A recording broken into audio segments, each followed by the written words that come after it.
ቤዛዊት ዓለም ትባላለች። ቤዛዊት ዓለም የምትባለው በዚህ ነው። ያ ከሷ የነሳውን ሥጋ ከመለኮቱ አዋህዶ አምላክ አድርጎ ስለሚያድንበት ዓለምን ስላዳነ ቤዛዊ ዓለም እሱ የዓለም ቤዛ ተብሎ እሷ ደግሞ በዚህ ባለው ቅድም በጠቀስነው ሁሉ ሕሙማንን በመፈወስ ስንቱን ታምራት በማድረግ እያዳነች የፈወሰች ወላዲተ አምላክ ብለው ሲጠሯት ፈጥና እየደረሰች ስለምታድን ወላዲተ አምላክ ቤዛዊት ዓለም ትባላለች። እና እንግዲህ አባቶቻችንም በየድርሳናቸው በየዝማሪያቸው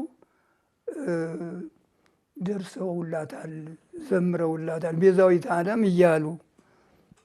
አሁን ቅዱስ ያሬድ በዝማሬው መዋሥዕት ማርያም ዘወርቅ ጠረጴዛ አለፍ ብዬ ልበለው እንዲያጥር ማርያም ዘወርቅ ጠረጴዛ ይኩነነ ቤዛ ንግደትኪ ቁስቋም እምሎዛ። ይህ ዝማሬ ነው የቅዱስ ያሬድ። እንግዲህ ይኩነነ ቤዛ ንግደትኪ ማለት ጉዞሽ ወደ ግብፅ የተሰደድሽው ስደት፣ የተጓዝሽው ጉዞ፣ የደከምሽው ድካም ለእኛ ቤዛ ይሁነን። ታዲያ የምንድን ነው? ከቅዱስ ያሬድ ልንበልጥ ነው? እሱ ሰማየ ሰማያት መጥቆ እዚያም እመቤታችን ካለችበት ገብቶ መላእክት ሲያመሰግኗት ሰምቶ መላእክት በልሳነ እሳት ይሴብሑኪ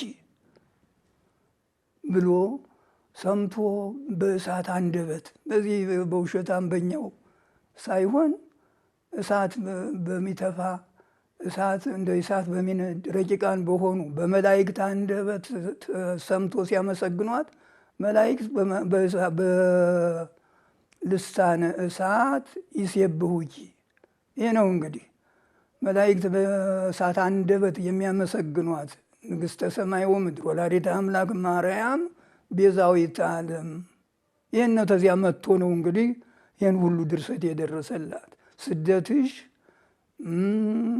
ረሃብሽ፣ ጽምሽ፣ መከራሽ ከሎዛ ኢየሩሳሌም ነው ሎዛ ያለች አንድ ሰፈር ናት።